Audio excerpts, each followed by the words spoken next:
in for approval, but it's not without controversy. The so-called little pink pill has failed approval twice since 2010. The FDA saying the benefits do not outweigh the risks, which include sleeplessness, dizziness, nausea, and fainting. And with me now is Dr. Corey Hebert, the assistant professor at LSU Health Sciences Center at Tulane University Medical Center. Dr. Hebert, thank you so much for joining us. Let's talk about the FDA saying that the benefits do not outweigh the risks. Any medical ad that you see, at the end of the ad, a laundry list of potential side effects are listed. So what's the issue here? Well, I mean, I really just wish the drug worked better. Then we wouldn't be having this conversation. It works pretty well, but the reality is that those side effects, those CNS side effects, were questionably outweighing the benefit of the medication. But some of the latest studies have shown that women across the board do have a better response when they're taking the medicine. So now we do know that the benefits outweigh the risk, and that's why the FDA will probably go ahead and license this medicine today or tomorrow. So how does this work with a woman's body, and how is it different than what Viagra or similar drugs do for men?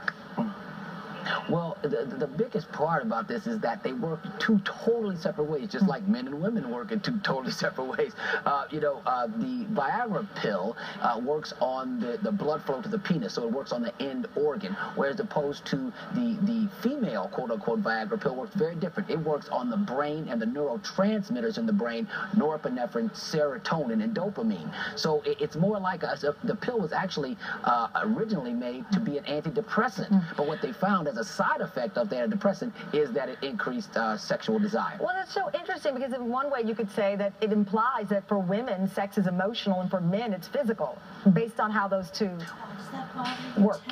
Well, I would say if you're a man and you don't know that by now, you're already having some problems. But I mean, but the medicines they're very different, and I mean we know that there's gender bias in medicine, because most of the time people they think that scientists are old men in labs, and most of the time they are. But the reality is that there's 26 drugs out there for male sexual dysfunction, and there's not one for female sexual dysfunction. So I think this will be a good thing. Yeah. And I don't have time to clarify what I was trying to say, but I know how it all works. Trust me. Thank you very much, Dr. Hebert. Exactly.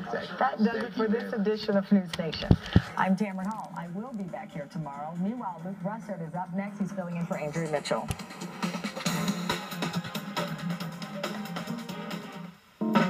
It's time for the Your Business Entrepreneurs of the Week. Melanie Staley and her brother Christian Gaynor are the third-generation owners of Santa's Village in Jefferson, New Hampshire. Now in its 63rd year, it's Christmas every day.